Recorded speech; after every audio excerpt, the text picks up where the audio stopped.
My essay question focuses on the critical issues of the representation of sexual violence within news reporting. The main features of my argument were that news reporting represents sexual violence in such a way that it distorts the reality of the crime. The media tend to over-represent news reports on sexual violence and focus on the more peculiar and rare cases rather than the everyday issues that the ordinary public could be exposed to. This brings in the issue of sensationalism, which can consequently have an underlying aim to entertain. The aim to entertain is upheld by the focus on the more unusual cases, which brings in the issue of newsworthiness.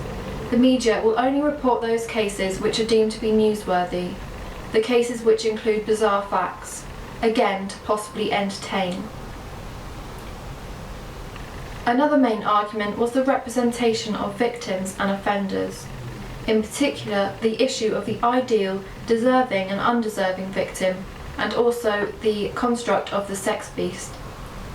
The construct of the sex beast is used to sensationalise and also draw a distinction between the ordinary man and the evil monster rapist. However, as stated in my essay, it is the ordinary man who may be the rapist, as for the majority of cases the offender is known to the victim. The construct of the ideal, deserving and undeserving victim is a particular issue. Victims may not be seen as ideal unless they hold specific features, but also this concerns the issue of an undeserving victim. They brought it upon themselves due to the way they acted or dressed, which brings in the issue of victim blaming and rape myths, which are perpetuated by the media, portraying wrongful images and information.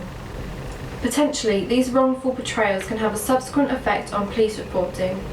Victims may not see themselves as being an ideal victim or be in fear of victim blaming and the suggestion that it was their own fault, so they may not wish to report the crime to the police, and consequently this affects the overall statistics of sexual violence.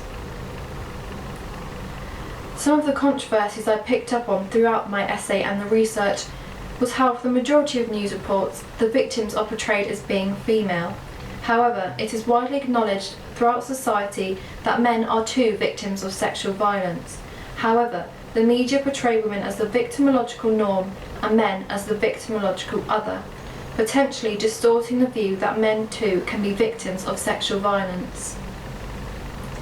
Similarly, offenders tend to be portrayed as being men. However, women can also be offenders of sexual violence, for example, Rosemary West. When women are portrayed as offenders of sexual violence, the news reports portray them in a more serious light in comparison to men. This brings in the issue of double deviancy. Not only are they criminal, but they are also female. One controversy was the use of sensationalism. This distorts the reality of crime. As the media are an informative and educational platform within society, the portrayal of wrongful information can be detrimental to the public's knowledge of sexual violence. Another controversy was the underlying aim to entertain. For example, the juxtaposition of page 3 and sex crime stories. This upholds the media's aim to entertain but also titillate. This could consequently blur the lines between what is a crime story and what is an entertainment story, potentially normalising behaviour of a sexual violence nature. A development which was not able to be mentioned in my essay due to the word limit was the use of over-sexualised vocabulary when describing female victims. This is in complete contrast to the language used to describe male offenders. The use of sexualised vocabulary once again brings in the issue of entertainment and titillation.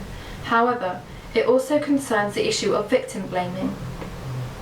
Female victims are described in such a way that they could be portrayed as asking for it, and that their victimisation was their own fault. Again, the media's representation portrays a distorted image of the reality of the crime. In conclusion, sexual violence is represented in news reporting in a way that distorts the reality of crime, via over-representation, sensationalism and newsworthiness. The main issues mentioned throughout my essay were the construct of the ideal, deserving and undeserving victim, and also the sex beast. These constructs and images portray victims and offenders in a distorted way, but also perpetuates rape myths and victim blaming, which could consequently affect police reporting and crime statistics of sexual violence. Biased, sensationalist and sexualised language tends to be used around the issue of the victim and offender, which again portrays a distorted view of the reality of the crime. News reporting tends to have an underlying aim to entertain, bringing in the issue of normalising the behaviour. The news reporting of sexual violence can have a detrimental effect on the public's understanding of the crime.